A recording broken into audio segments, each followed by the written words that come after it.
Okay, thank you very much, everybody. So we have some very interesting news.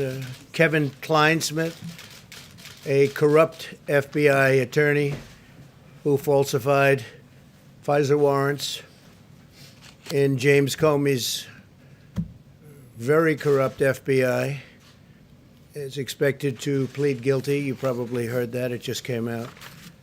So that's just the beginning, I would imagine, because what happened should never happen again. So he is pleading guilty. Terrible thing. Terrible thing. Fact is, they spied on my campaign and they got caught. And you'll be hearing more. Today, the Office of Trade and Manufacturing Policy released a new report on how my administration has harnessed the full power of the Defense Production Act to achieve the greatest industrial mobilization since World War II in our fight against the China virus. New factories, businesses, and laboratories are being built all over America to match our nation's demand for personal protective equipment, pharmaceuticals, drugs, testing supplies, therapeutics, and vaccines. It's been incredible what we've been able to do in a very short period of time. We're helping other countries also because we've been doing it at a level that nobody's ever seen before. It was just announced a little while ago, industrial production rose for the third straight month. It's a big thing. Factory output was up 3.4% this month after a 5.7% increase last month. Those are getting to be record numbers, and manufacturing capacity utilization is now up to almost 70%. So we're coming back very strong. We should have a very good third quarter. We should have an unbelievably good next year. Next year, if we don't mess it up with somebody that has no idea what they're doing, could be a fantastic year. My administration has exercised the authority under the Defense Production Act to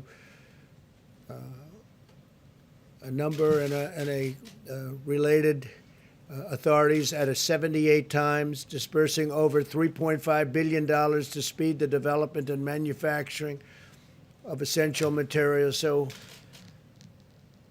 put it a little bit differently, the administration's exercised the authority under the Defense Production Act and related authorities 78 times.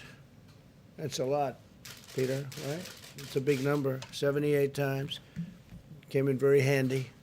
A lot of times we just mentioned it and they did what we asked them to do. Dispersing over $3.5 billion to speed the development and manufacturing of essential materials. I've used the DPA more comprehensively than any president in history. There was a time when the media would say, why aren't you using it? Why aren't you using it? Well, we have used it a lot. Where necessary, only where necessary. For the most part, we've had tremendous cooperation.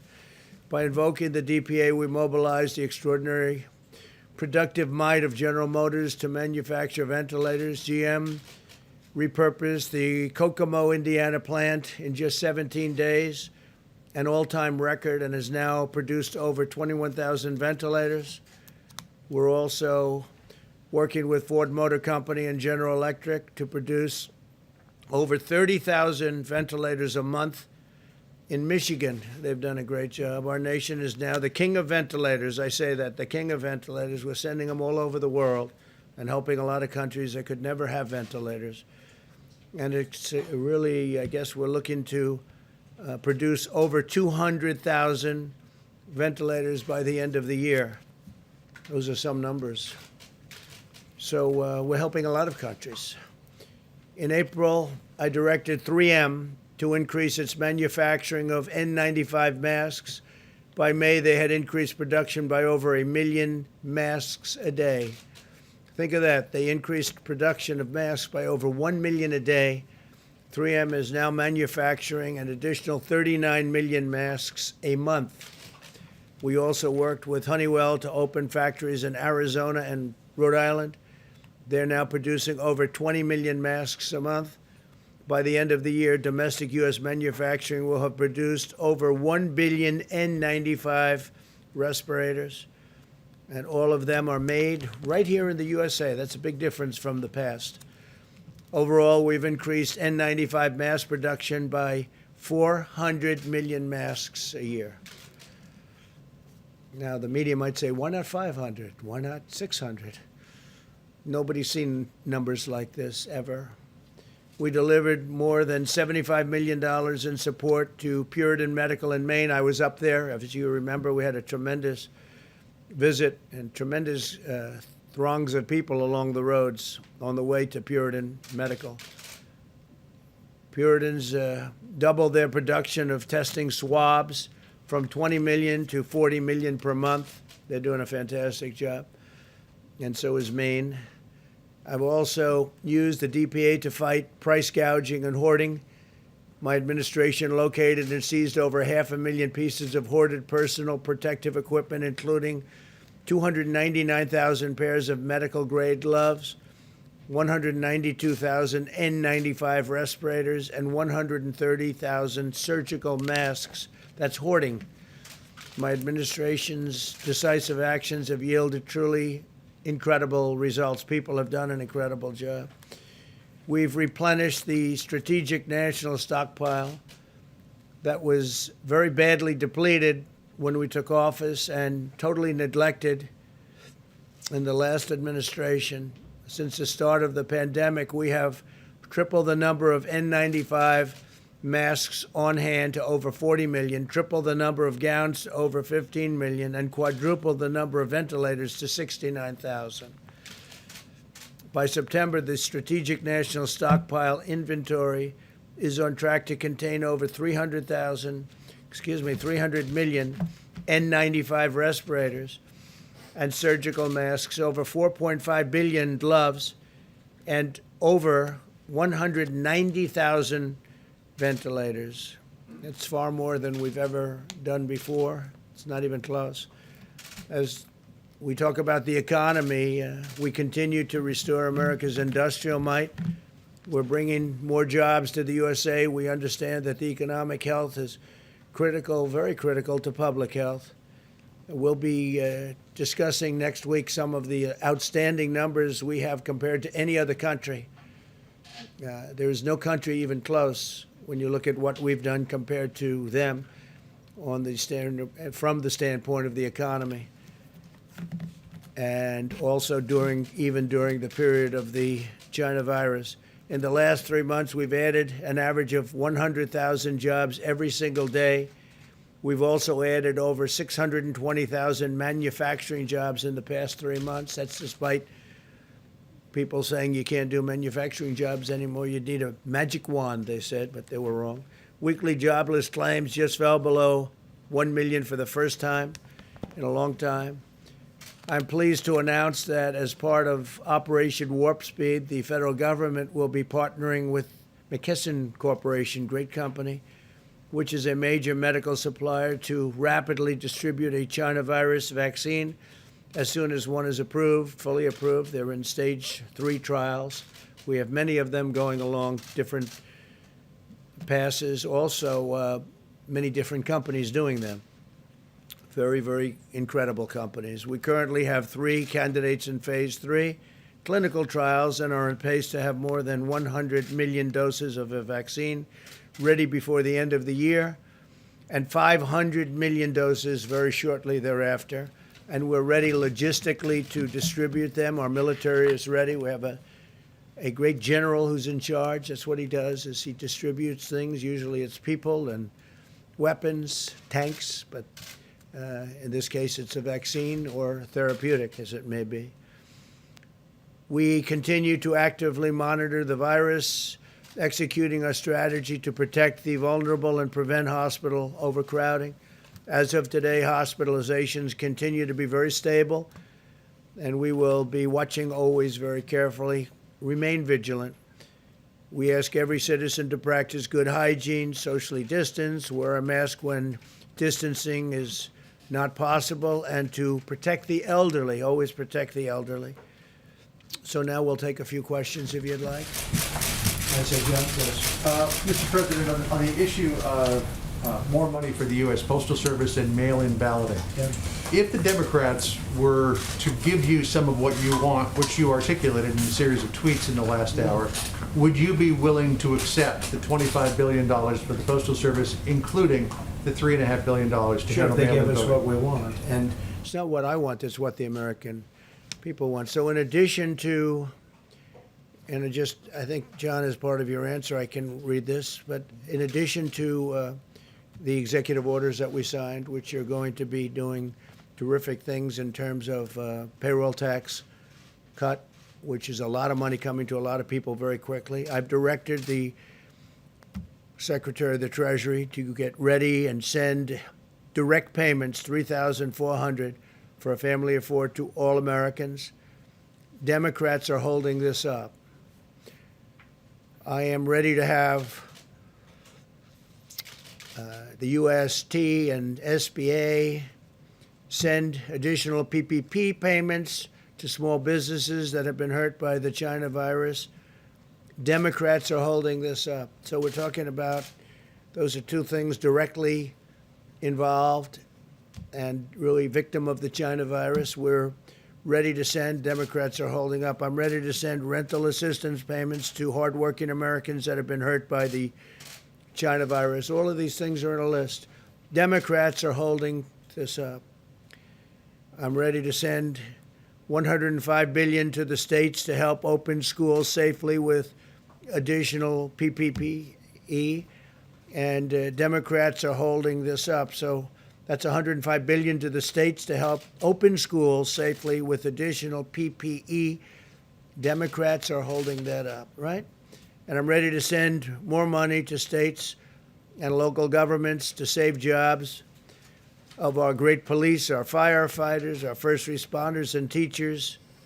It's all ready to go. Democrats are holding it up. So they're holding, John, all of that up. So if they were to give you that, Yeah, you would they would sign do off that. on the money for the Postal Yeah, Service? but they're not giving it to me. They're giving it to the American people. I mean, giving it. To agree to that? Yeah, I would certainly do that, sure. I would do that. Now, I just want to follow up on that, and then a quick question. Just when you said that you've directed Secretary Mnuchin to ready direct payments, are you speaking about something you're going to do independently, or that you're just waiting for the legislative I'm waiting for the package? Democrats to approve it. Okay? And then I wanted to ask you, you congratulated Marjorie Taylor Greene in a tweet. You called her a future Republican star. Greene has been a proponent of the QAnon conspiracy theory. She said it's something that would be worth listening to. Do you agree with her on that? Well, she did very well in the election. She won by a lot. She was very popular. She comes from a great state, and she had a tremendous victory. So absolutely, I did congratulate her. Please, go ahead. Specifically on QAnon and Go her ahead, decision please. to embrace that conspiracy theory. Do you agree with her on that? That was the question? Go ahead, please. I just wanted to ask you, what ails your brother Robert and how's he doing? Yeah. I have a wonderful brother. We've had a great relationship for a long time, from day one. It's a long time ago. And he's in the hospital right now, and hopefully he'll be all right. But he's he's having a hard time. I wanted to ask you also really quickly about Putin's invitation to join a video summit with Iran and other world powers. Would you accept that invitation? I haven't been told of it yet. I heard there's something, but I haven't been told of it yet. Thank you, Mr. President. Two questions on vaccines. First, once a vaccine is ready, who should get it first? I will rely on the doctors to tell me that. I would say probably the elderly. I would say nursing homes. A lot of people said, would you take it? I said, I'll take it if they want, or I'll go first or last. I'll do whatever they want me to do. But I would think that the elderly, the people that are most vulnerable to the disease, and we're actually making those lists right now, mostly nursing homes and retirement centers. Yeah. Russia has approved the vaccine. What do you know about the vaccine? Have you spoken to Russian officials about it? We don't know much about it. We hope it works. We do. We hope it works. They've cut off certain trials, and we just feel it's important to go through the process. We have numerous different vaccines that we think are going to work, but we want to go through a system of trials. We're very advanced. We're very we'll be announcing something in the not-too-distant future, also with therapeutics, which I think are very, very important. Yeah, please. Thanks, Mr. President. I had two, one on China and then one on oil. The first one on China. There's a lot of alarm among American companies about your order on WeChat, Apple, Ford. Disney, they're worried because it's such a big communications platform and a payment platform in China that if you ban U.S. businesses from working with them, that they won't be able to sell, iPhones into China or similar markets. Whatever. So you don't mind if Got to this. do what's good in terms of the security of our country. So We've as commerce been is- very badly let down by China. What's your next question? On oil, the U.S. this week seized 4 Iranian Right. oil tankers going towards Venezuela. Yeah, not Wondering, supposed to do that. yeah, they're going to go to Houston. I'm wondering what you're going to do with that oil and if this is We'll be something. announcing, we have 4 tankers. They're going to Houston, and they're there. They're not supposed to be doing that. Iran's not supposed to be doing that. And so we did. We seized the tankers, and we're moving them and moved to Houston. Mr. President, thank you so much. 2 questions, if you don't mind, Mr. President. First of all, Kamala Harris, you've been very blunt about how you feel about her mean, nasty, mad woman. Biden now saying, No, I haven't been blunt. I said she treated Joe Biden worse than anybody else. I watched those debates. They were very boring, but they were debates nevertheless. And I watched, pretty good parts of them. And she treated Biden worse than anybody else by far. There was nobody, including Pocahontas, nobody treated Biden so badly as Kamala. well, let me ask you this then. Do you have an issue with a strong woman of color being in this presidential race? Do you None see, whatsoever. You don't see her as a threat? As you know, none whatsoever. No, not at all. Thank you, Mr. President. And a stimulus question, if you don't mind. You have told me even before you were president, you always talked about being the ultimate deal maker. Why not just sit down with Democrats personally and cut a deal? Because they want $1 trillion to go to their friends doing a bad job running certain cities and states that are doing very badly. Most of our country is running very well. Even in terms of crime, most of our country is setting records in terms of low. But when you look at Chicago, when you look at what's going on in Illinois and New York and other places, both economically and in other ways, it's horrible. It's horrible. Look at Oregon. Look what's going on in Oregon.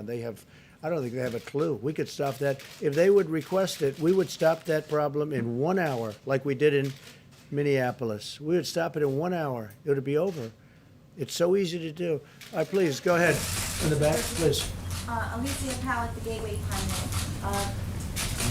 Yesterday, you announced a historic peace deal between Israel and the United Arab Emirates, and later in the day, Joe Biden tried to take credit for I heard that. That was a beauty. Yeah. That's What's your right. We response? announced the deal, and I appreciate it. Even the New York Times gave it great coverage and editorials today. Wall Street Journal, Washington Post, everybody was saying great. And this is something we've been working very hard on. And I saw where Sleepy Joe tried to claim credit for it. And I'm trying to figure out how that one works. No, what he did is they made a terrible deal with Iran. And the deal was a horror show, and I ended it. They gave him $150 billion for nothing. They gave him $1.8 billion in cash for nothing. They got nothing from that deal except trouble. They did nothing. They're just like they've been weak on China. They've been weak on Russia. They've been weak on everyone, and they were the weakest of all on Iran. No, that was a great deal made by very talented people that work with me, and it's been praised all over the world. And what you'll see now is other countries will come into that deal, and you'll have peace in the Middle East. And Biden doesn't even know, he doesn't even know the name of the countries I'm talking about. Thank you very much, everybody. Thank you.